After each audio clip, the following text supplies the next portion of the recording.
Hola, hoy nos vamos a meter con algo particular.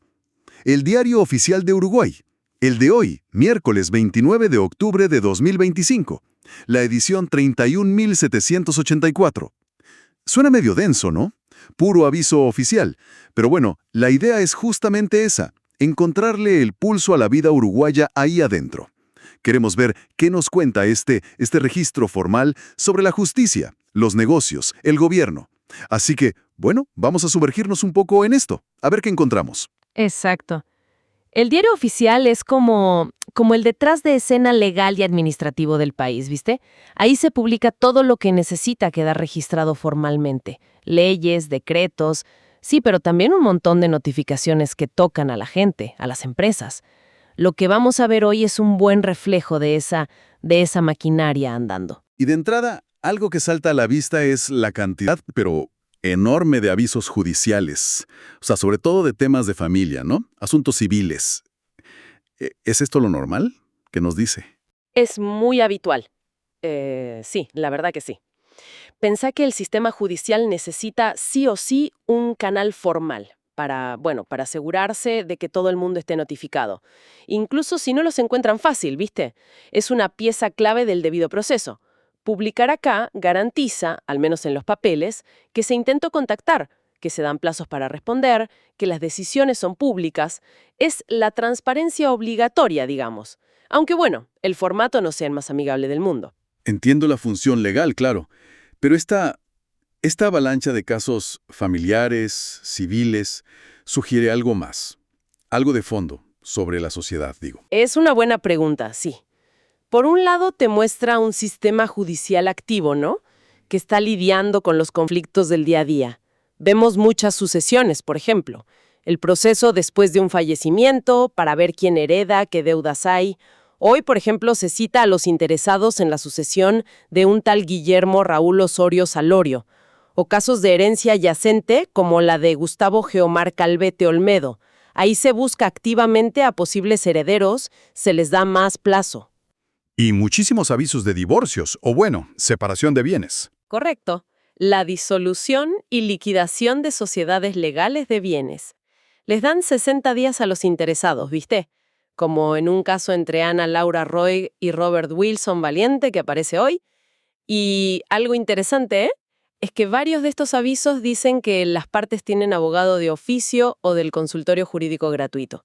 Eso sí nos dice algo importante, que hay mecanismos para que gente con pocos recursos pueda acceder a la justicia, al menos en estos temas. También están los famosos edictos. Suena a cosa vieja, ¿no?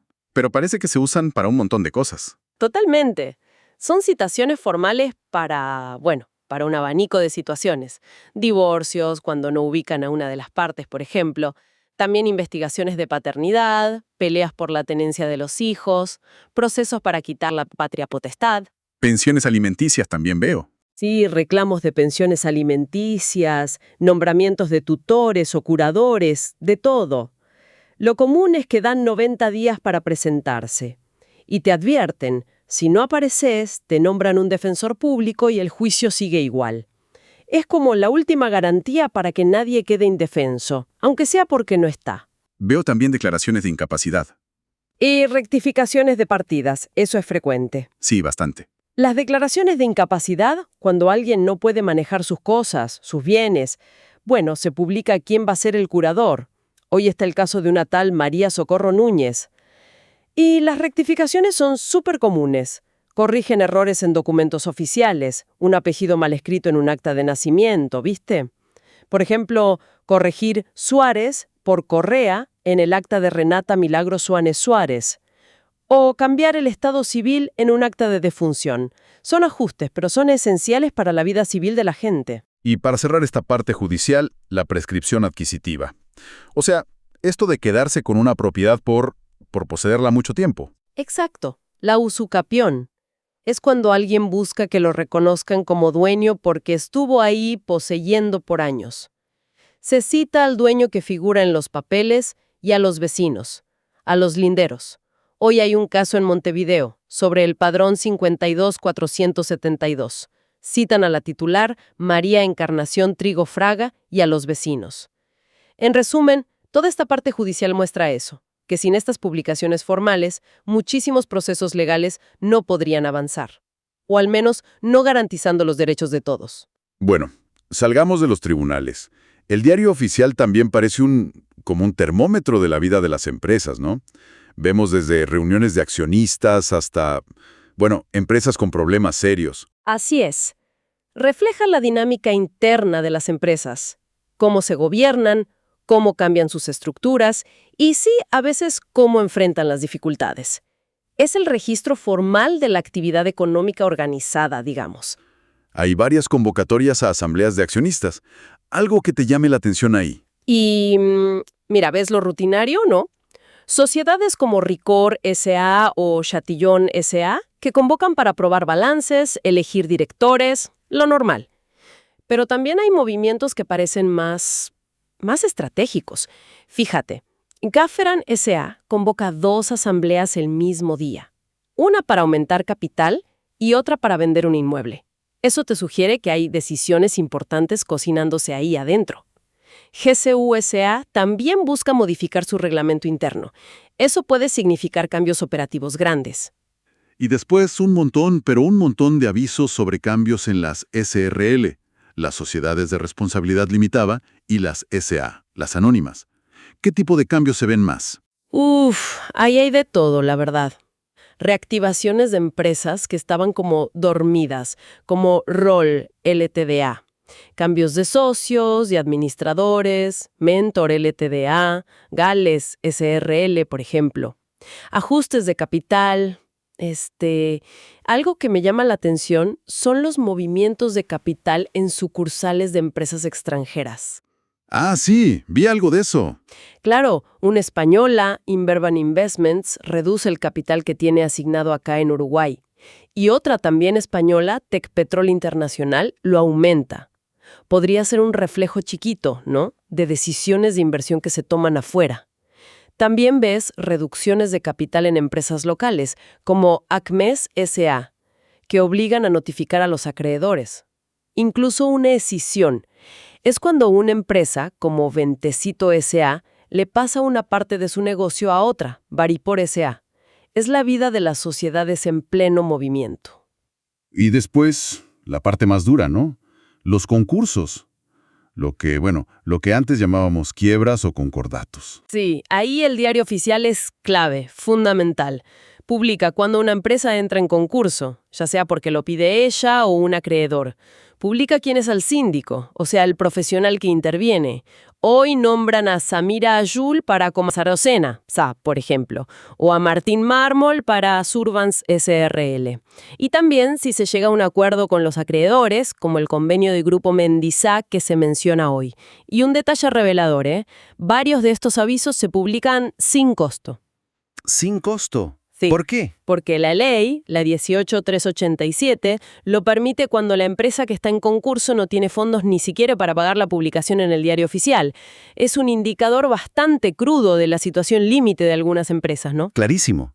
También figuran avisos de venta de comercios, ¿verdad? Correcto, las promesas de enajenación de establecimiento comercial.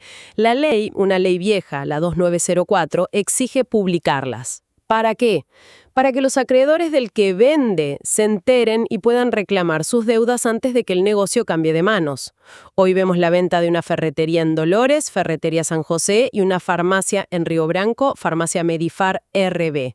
Son transacciones importantes a nivel local. Y no solo empresas con fines de lucro, También el mundo cooperativo y el asociativo tienen su espacio acá. Exacto. Vemos convocatorias a elecciones o asambleas en cooperativas. Por ejemplo, COACOET, que es de trabajadores de transporte, o COAPRUSA, que es agraria. Y también en asociaciones civiles. El Instituto Urumila, el Club Independiente Lésica, la Asociación de Funcionarios Portuarios. Hasta se publica el balance de la Cooperativa de Ahorro y Crédito Electoral. Refleja la vitalidad, la democracia interna de estas organizaciones sociales y económicas. Bien, pasemos al tercer gran bloque. El Estado en acción. Avisos de gobiernos departamentales, ministerios, entes públicos. Claro, acá vemos la interacción directa entre la administración pública y, los ciudadanos o las empresas. Son las reglas del juego y la gestión del día a día del país. todo puesto en papel. Las intendencias, los gobiernos de cada departamento, parecen muy activas. ¿Qué tipo de asuntos manejan por esta vía? Muchísimo de gestión local. Montevideo, por ejemplo, cita por nichos en cementerios, ¿viste? Notifica afectaciones por obras viales, como en la calle Cívicos o la avenida Estanislao López. Persigue multas por tirar basura donde no se debe, citando hasta por matrícula de auto. Aplica impuestos a construcciones que no están en regla. Florida publica listas de motos retenidas y avisos de expropiación. Maldonado notifica a gente que debe impuestos inmobiliarios. Canelones resuelve sobre una suspensión de libreta de conducir. Es el día a día de la administración departamental, reflejado ahí. Y los ministerios también usan el diario oficial para comunicar decisiones importantes, ¿no? Claro que sí. El Ministerio de Transporte y Obras Públicas, el MTOP, por ejemplo, publica expropiaciones para hacer rutas, como la Ruta 1 en Colonia. Notifica sobre terrenos que pasan a ser del Estado. Su dirección de hidrografía avisa sobre un permiso que pide una empresa, Bigote LTDA, para poner un deck como un restaurante en el puerto de Maldonado. El Ministerio de Ambiente, a través de la Dirección Nacional de Aguas, la DINAGUA, convoca audiencias públicas. Eso es participación ciudadana. Exacto, por permisos para construir represas. Hoy hay casos de Grupo Faro Verde SAS, del Instituto de Investigación INIA Las Brujas y de Agrícola TM SARE LL. Son oportunidades para que la gente opine. ¿Y el Ministerio de Industria? ¿Qué hace por acá? El Ministerio de Industria, Energía y Minería, el MIEM, actúa en varios frentes. Por un lado, la Dirección Nacional de la Propiedad Industrial, la DNPI, decide sobre marcas. Hoy vemos que aprueban Puma Go Wild, por ejemplo, pero rechazan Lips and Hearts. Y por otro lado, la Dirección Nacional de Minería, Dinamige, declara servidumbres mineras. Eso afecta terrenos para exploración o explotación. Hay una a favor de Italma SAS en Rivera. Son decisiones con un impacto económico bien directo. También vemos a las grandes empresas públicas y a los organismos de control. UTE, OCE, el Banco Central, el BCU, INAO. Sí, claro. UTE, la empresa eléctrica, anuncia qué terrenos va a afectar con servidumbres para tirar líneas eléctricas nuevas. Lanza licitaciones millonarias para obras grandes. OCE, la del agua, prorroga una licitación para servicios de corte y reconexión. El Banco Central, el BCU, publica sanciones a personas y empresas por usar mal los cheques. Llega a clausurar cuentas corrientes, hoy publica una lista de afectados con nombres y todo. Y el INAU, el Instituto del Niño y Adolescente, notifica de todo, desde sanciones a proveedores hasta decisiones sobre adopción de niños o el fin de convenios. Son organismos reguladores y que dan servicios esenciales, comunicando sus actos. Y ya para ir terminando, hay avisos que tocan aspectos como más personales o cívicos, ¿no? Exacto. Están los edictos matrimoniales. Es una formalidad antes de casarse por civil. Se pide que si alguien sabe de algún impedimento legal, lo diga. Hoy vemos el caso de Diego Saavedra y Dayana Ávila, por ejemplo. También los registros de derechos de autor en la Biblioteca Nacional. Una escritora, Pilar Asensio Cuevas, registra un cuento. Un diseñador, Álvaro Suárez Silvera, su obra. Un músico, Nicolás Michelena Olivera, sus canciones. Es la protección de lo que uno crea. ¿Y el bien de familia? ¿Qué es exactamente eso? Es un trámite para proteger la casa donde vive la familia. La protege contra futuras deudas. O sea, la casa queda como resguardada de posibles embargos, aunque hay excepciones. Vemos casos registrados en Salto hoy. Es una herramienta para proteger el patrimonio familiar. Incluso hay avisos de documentos perdidos, como el de un socio de una cooperativa de transporte, la COTC, que perdió su certificado de participación. Son esos pequeños reflejos de la vida cotidiana que también necesitan un registro oficial. Bueno, creo que hicimos un recorrido bastante completo, ¿eh?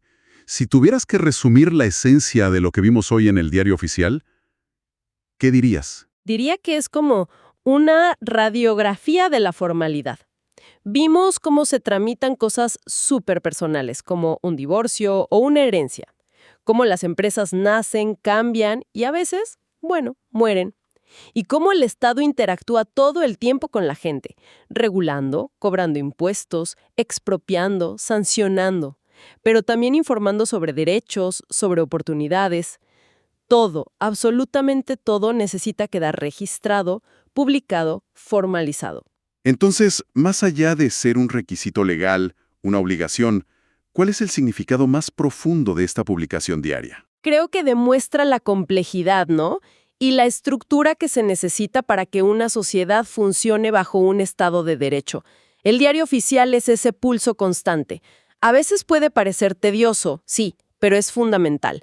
Es el lugar donde las decisiones importantes se hacen públicas, donde se intenta garantizar que a nadie lo afecten sin avisarle, y donde queda la constancia para el futuro.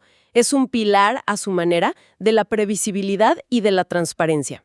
Vale. Pero acá es donde se pone interesante la reflexión, me parece. Muy técnico. El formato que sigue siendo el tradicional. ¿Qué tan eficaz es realmente este diario oficial, hoy, en pleno siglo XXI, para que la información llegue a quien de verdad la necesita? ¿Cumple la ley al publicar? Sí, no hay duda. Pero, ¿llega el aviso de herencia yacente a un posible heredero que vive en otro país? ¿Se entera fácil el pequeño acreedor de una empresa que entró en concurso? Es una pregunta crucial, ¿no? La tecnología de hoy permitiría otros canales seguro. Más directos, más accesibles. Estamos usando todas las herramientas que tenemos para que esta información, que es vital, no solo se publique, sino que sea efectivamente accesible y útil para la gente, para las empresas afectadas. ¿O sigue siendo en parte un ritual que cumple la forma, pero quizás no siempre cumple el fondo, de informar eficazmente a todos los que debería? Una pregunta que da para pensar y mucho. Con esto cerramos nuestra exploración de hoy.